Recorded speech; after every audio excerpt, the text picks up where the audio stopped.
Alors, je m'appelle Samira Ferfache, je suis responsable du service d'ingénierie sociale et urbaine de l'association Allotra, qui est l'association de logement des travailleurs. Voilà, j'ai en charge en fait toute la démarche d'ingénierie sociale liée à l'accompagnement des locataires ou résidents dans les résidences, les bailleurs sociaux ou les collectivités territoriales, à tout ce qui a attrait donc à l'habitat, au logement des précaires. Pour plusieurs choses. D'abord, Formation et Métiers est une association, une structure qui a 70 ans d'âge. Allotra va fêter ses 70 ans cette année. On a un ADN commun en fait, c'est-à-dire qu'on est sur l'égalité des chances pour tous. Vous, Formation et Métiers à travers tout ce qui est éducation, formation pour l'insertion professionnelle des personnes. Nous, c'est à travers l'habitat et le logement, c'est ce vecteur qui fait que du coup on a évidemment un point commun. Nous sommes installés effectivement dans cette belle ville de Marseille, nous au 4e arrondissement, et vous donc ici au 13e, mais vous avez donc un déploiement sur toute la région PACA comme nous. Donc nous avons une mission des résidences sur les départements PACA. De la même manière, on a 90 salariés à peu près, donc on est un peu plus petit que vous quand même, mais effectivement on aussi entre des structures résidences sociales, des gestions de sites autour des missions d'accompagnement social, d'habitat adapté et aussi du médico-social puisque nous sommes aussi gestionnaires d'un CADA, d'un centre de demandeurs d'asile. Effectivement, on a aussi au travers de notre évolution fait évoluer nos structures et c'est vrai que notre histoire ressemble à celle de formation et métier. Le dernier point, c'est qu'on sait que seul on va vite, mais à plusieurs on va plus loin et que pour nous associer à formation et métiers et aux partenaires de formation et métiers, c'était pour nous aussi du gagnant-gagnant parce que effectivement on répond à la pyramide de Maslow des personnes dans leur épanouissement à travers justement leur mettre un toit sur la tête, donc ça c'est un peu notre mission, et puis ensuite les outiller comme vous pouvez vous le faire en leur donnant accès au savoir qui est hyper important pour qu'une personne soit épanouie. Eh bien, le sens de cette coopération pour nous, il est clair que déjà, comme on se ressemble, on peut qu'avancer ensemble. Ce qui fait notre lien, c'est nos dirigeants et puis les personnes qui travaillent ont beaucoup d'humilité et sont à l'affût en tout cas de toutes les opportunités qui permettent du coup de répondre donc aux missions, à la mission sociale de nos deux structures respectives. Du coup, on a essayé de trouver ce qui pourrait être le lien et la synergie qu'on pourrait avoir pour le bien justement de nos bénéficiaires et de coopérer. Par exemple, tous les jeunes stagiaires que vous recevez souvent qui arrivent avec des parcours un peu chaotiques, etc., où l'accès au logement est primordial aussi pour pouvoir poser ses valises et mieux apprendre et pouvoir se nourrir, trouver donc un emploi. Enfin voilà, on s'est dit que nous, on pourrait effectivement apporter ce service et puis pour nous, formation et métiers permettrait effectivement de pouvoir donner accès donc à de la formation qualifiante ou de l'accompagnement à nos publics les plus fragiles, surtout les jeunes, puisque nous avons un foyer de jeunes actifs. Alors, certains boulots c'est des bons boulots, mais il y en a certains c'est vraiment assez précaire.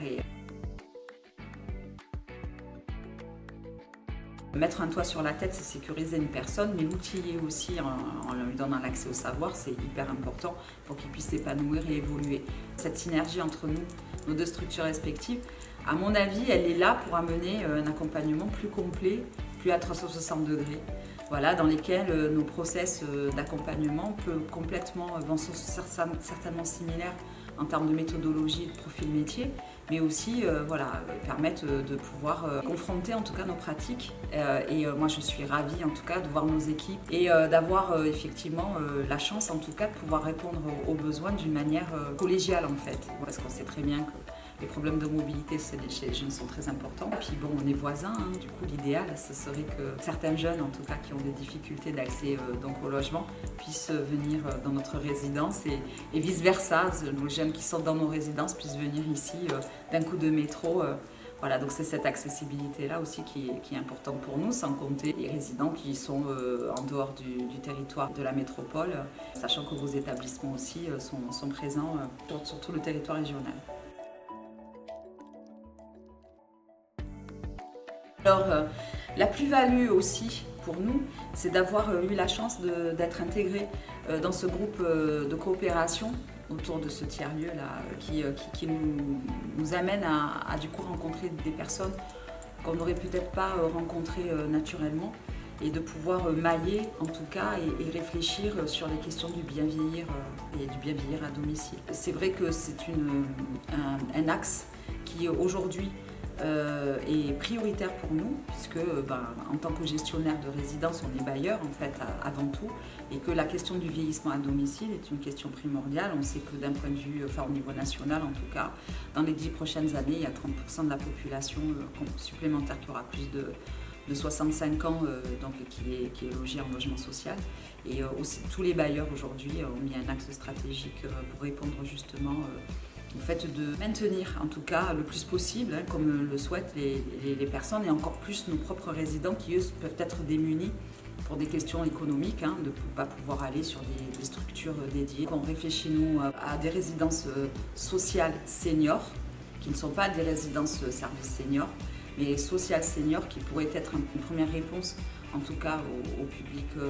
on va dire les plus fragiles économiquement, pour qu'ils leur permettent de vieillir décemment dans un logement, et pouvoir peut-être pour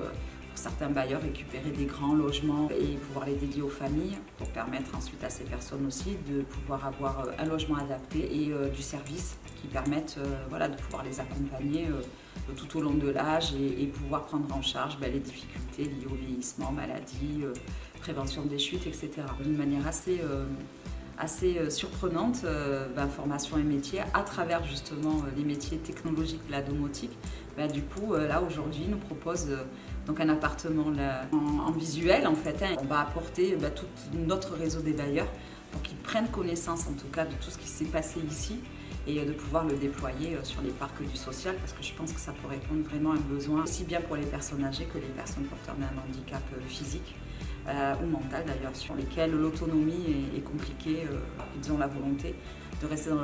dans leur logement. Donc c'est vrai que c'est un axe en tout cas où on va être dans la recherche et développement, et on va vous accompagner et on va s'accompagner mutuellement pour essayer de proposer quelque chose qui soit virtueux et en même temps accessible. Parce que ce qui est chouette, c'est qu'on est association tous les deux, à but non lucratif. Et donc on sait que le secteur marchand s'est approprié la cyberéconomie. Alors c'est très bien, il y a besoin de toutes les forces et les initiatives, mais nous on reste quand même ancré sur le côté associatif, qui permet en tout cas et qui garantit l'accessibilité tarifaire donc à nos bénéficiaires.